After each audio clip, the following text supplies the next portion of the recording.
E aí, o Grêmio deve contratar mais um goleiro experiente ou não deve contratar nenhum goleiro? Eis a questão. Eu acho, sinceramente, que não deve contratar mais ninguém. Porém, eu acho isso contradizendo uma tese que eu mesmo tenho. Eu vou começar falando da minha tese, só pra gente ver também que a situação não é tão clara, não é tão simples, né? Ah, o Chapecó fez 2 jogos bons, então tá tudo certo. O próprio Breno, que é o nosso titular, né, do momento, também não tem uma amostragem gigantesca, mas sem dúvidas, ambos estão muito bem. Então por que eu acho que não deve contratar e por que eu acho que isso contraria a minha própria tese? Comecemos pela tese. Eu sempre acreditei que jogadores defensivos, da linha defensiva, sobretudo goleiro e zagueiro, mas talvez ampliando para laterais também, e talvez volante, dependendo da característica até. Mas enfim, jogadores mais defensivos, eles geralmente precisam estar mais maduros para serem titulares, né? Por que eu acho isso? Porque eu tenho essa impressão geral. E é importante que se diga geral, porque sempre tem pontos fora da curva. Sempre tem um Pelé ganhando uma Copa do Mundo aos 16 anos. Mas também a gente sabe que nem todo mundo é o Pelé, né? Então o Lincoln foi alçado a profissional do Grêmio com 16 anos e não deu muito certo. E o guri até tem talento, né? Mas queimaram etapas com ele, anteciparam as coisas. Então o Lincoln não é o Pelé. Então a gente tem que saber que cada caso é um caso. Por isso que a minha tese aqui, ela se aplica de uma forma geral. De forma geral, os jovens oscilam mais. O que é oscilar? É errar numa frequência maior do que a qualidade deles sugere. Porque assim, errar, todo jogador erra. O Messi erra, né? Mas vamos falar de um goleiro no auge, o Dida. O Dida era um dos melhores goleiros do mundo, no seu auge. No seu auge, a cada 100 jogos, o Dida falhava uma vez, vamos supor, né? Talvez o Dida com 18 anos, a cada 100 jogos, falhasse 10, 15 vezes. Isso é oscilar. Isso é o cara não estar pronto ainda, sem a experiência necessária, e errar mais do que o nível da qualidade dele sugere. O Paulo Vitor, vamos supor, o goleiro do Grêmio. Vamos supor que ele erre uma vez a cada 5 jogos. Talvez o Paulo Vitor com 17 anos, 18 anos, errasse uma vez a cada 2 jogos. E é normal, o cara vai ganhando corpo, vai adquirindo maturidade. Todo mundo tem essa regra, todo mundo segue essa lógica? Não necessariamente. O Kahneman foi campeão da América com o São Lourenço aos 23 anos, se eu não me engano. Titular da zaga do São Lourenço, campeão da América. O Danley surgiu no Grêmio no gol, muito jovem e deu conta do recado, né? Então assim, tem gente que talvez adquira maturidade um pouco antes ou que consiga se concentrar em um nível já no time profissional a ponto de não oscilar tanto. Cada caso é um caso, mas eu digo, de forma geral, é melhor o defensor segurar um pouco no banco, tendo uma referência experiente ali na titularidade, e aos poucos o cara vai entrando, vai sentindo, vai se ambientando e vai adquirindo a condição de titular. Eu sempre dou o exemplo do Pedro Rocha, né, que é um exemplo bem recente. Por que eu faço essa distinção de defensores e meio-campistas ou atacantes? Porque quando tu oscila muito, sendo jovem, mas tu é um cara avançado, Pedro Rocha, quem é que não lembra? Ele errava gol feito todo jogo. Às vezes ele errava 5 gols feitos num jogo.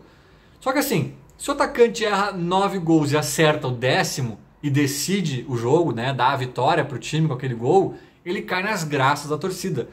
Já lá atrás, esse erro, essa oscilação custa caro. Pode enterrar um guri, pode enterrar a carreira de um cara que até podia ter talento, podia ser promissor. Então não adianta ele acertar 9. Se ele errar a 10ª, acabou. Vão dizer que o Joãozinho falhou, que o Zezinho, o Grêmio perdeu graças à falha do Zezinho. Então, por isso que eu tenho a tendência de achar que jogadores da linha defensiva, em tese, né, de forma geral, precisam ser um pouquinho mais experientes para ganharem titularidade.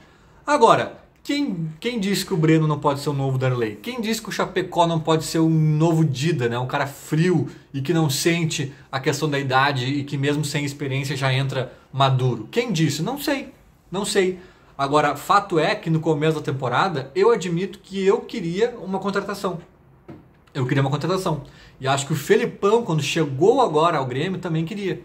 Por quê? Porque, cara, a gente tá apostando no Breno já.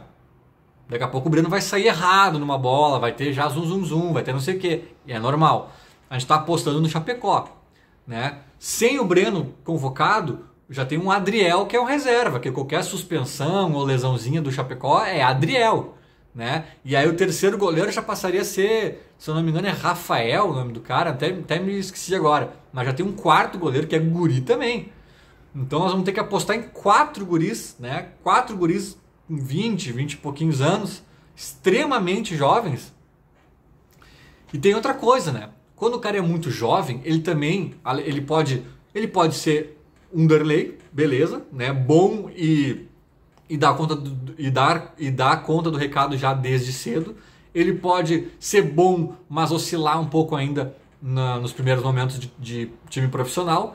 E ele pode ser ruim. A gente também esquece disso, né? Às vezes a gente acha que toda solução vem da base.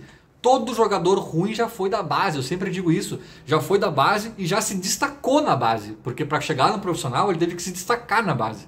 Então o pior goleiro que vocês já viram na história do Grêmio já foi da base. E já foi uma solução alçada ao profissional.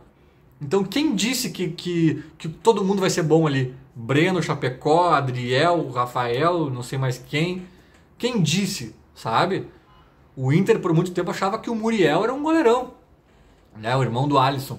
Vai ficar para sempre agora conhecido como irmão do Alisson, né? Porque é isso. O Grêmio, há pouco tempo atrás, teve o Thiago Machovski, lembra? Foi a mesma coisa, tinha uma questão do gol, quem é o goleiro, não tem goleiro e tal, alçaram o guri, fez uma partida ou outra boa e depois, cara, ele não sabia sair do gol, né? Aí ficou evidente, o Grêmio perdeu pontos preciosos por causa do goleiro. Errava muito acima da média aceitável para um goleiro nível Grêmio. Aí depois eu me dei o trabalho de dar uma olhada agora. O Thiago Machovski sai do Grêmio, ele joga no Santa Cruz, joga no Londrina, e nem sei se joga, né, ou se é reserva desses clubes. E agora ele está desde 2018 sem clube. Sem clube. Eu nem esperava que a carreira dele fosse desandar tão drasticamente assim, sabe? Mas em algum momento esse cara já olhou-se para esse cara como a solução do gol do Grêmio. Calma, não sabemos ainda. A amostragem é pequena. Então por que eu tenho essa tese toda e acho que o Grêmio não deve contratar, né? Me contradizendo até e mudando de opinião em relação a mim mesmo meses atrás. Cara, porque assim, eu acho que tem vários elementos na mesa. Eu acho que a amostragem do Breno e do Chapecó, apesar do Chapecó ser praticamente 2 jogos que ele fez agora, que foi muito bem, né? Já mostra alguma segurança. Já mostra mais, talvez, do que um Thiago Machovski. Já mostra que, ainda que não seja um Darley ou um Dida, também não vai ser um Thiago Machovski, né? Eu, pelo menos, fiquei com essa sensação. E eu acho também, tem outro elemento aí, que goleiro tem um asterisco em relação a essa minha tese, porque eu acho que goleiro é a posição que tu consegue ver melhor na categoria de base já, como de fato o cara joga. Porque as bolas alçadas na área, na categoria de base ou no profissional são as mesmas. As bolas chutadas no ângulo, na categoria de base ou no profissional são as mesmas. Então acho que o clube deve ter, e aí eu espero que tenha, né, um diagnóstico, um panorama desses caras melhor do que eu, melhor do que nós aqui, que vimos 2, 3 jogos de cada um.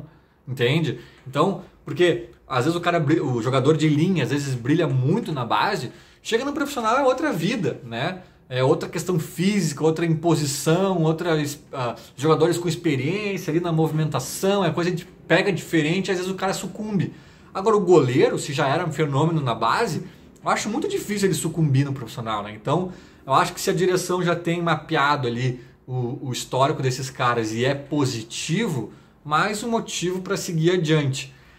Outro motivo, eu acho que essa direção do Grêmio contrata muito mal. Muito mal. A chance de vir um Paulo Vitor 2 à missão é muito grande. É muito grande, né? Então, cara, vamos confiar nesses guris, porque eu acho que a chance de eles serem melhores do que uma contratação dessa diretoria é gigantesca. Bom, a Itália acaba de ganhar também a Eurocopa, né? Com o Donnarumma no gol, goleiro de 22 anos. Óbvio que ele é um ponto fora da curva. Via de regra, goleiros dessa idade em seleções são reservas, né? Mas acontece, existem pontos fora da curva. Talvez a gente tenha um, talvez a gente tenha dois. Vai saber se não estamos com sorte, né? E também a questão financeira, a nossa folha salarial está em 14 milhões, está um absurdo. O Grêmio precisa urgentemente se desfazer de Vitor Ferraz, Paulo Vitor, de um monte de gente, na verdade, que estão pesando, Everton, sabe? Pesando a nossa folha salarial bizarramente. Então trazer mais um cara experiente, trazer um cara, sabe? E o Grêmio não vai trazer o Everton, o Santos. O Grêmio vai trazer, sei lá, um Tadeu do Goiás, sabe? Um cara assim, aquele guri que foi do Avaí, que sempre jogava bem contra a gente, o Douglas, acho que é um alemãozinho.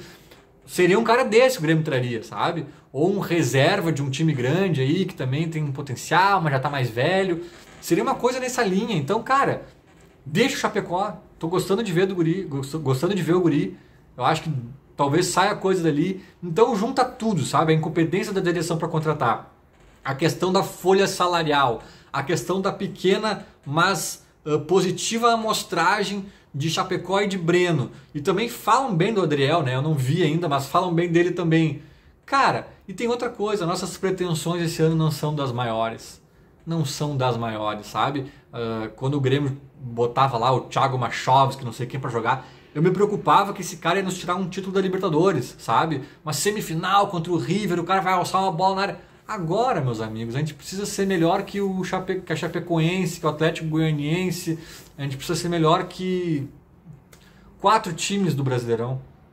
Essa é a verdade. Então, assim, também já que nós estamos fazendo uma reestruturação do elenco, as coisas precisam mudar e precisa pensar em 2022, mas ainda tentando focar em 2021 para se salvar, né?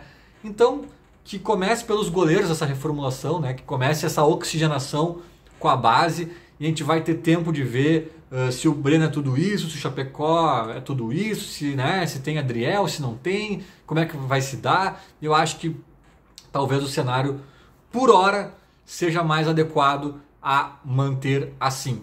E acho que é isso que o Grêmio vai fazer. E outro motivo, né? Focar em contratações de linha, porque o Grêmio precisa desesperadamente de atacante, de lateral esquerdo, de meio também, né? Na verdade, o mundo ideal, o Grêmio precisaria de várias posições, mas pelo menos umas 2 ou 3 pontuais o Grêmio precisaria para ontem. Então, é menos dinheiro investido em contratação, é menos foco de tempo e energia pensando em goleiro, e é mais tempo e dinheiro voltados ao que realmente importa. Então, acho que é isso. Eu acho que tem asteriscos, tem teses aqui, tem questões pra gente ficar de olho, mas de forma geral dá para confiar, dá para dar esse voto de confiança neste momento pro Chapecó e também pro Breno quando ele voltar. Era mais ou menos isso, feito, falou. Abraço.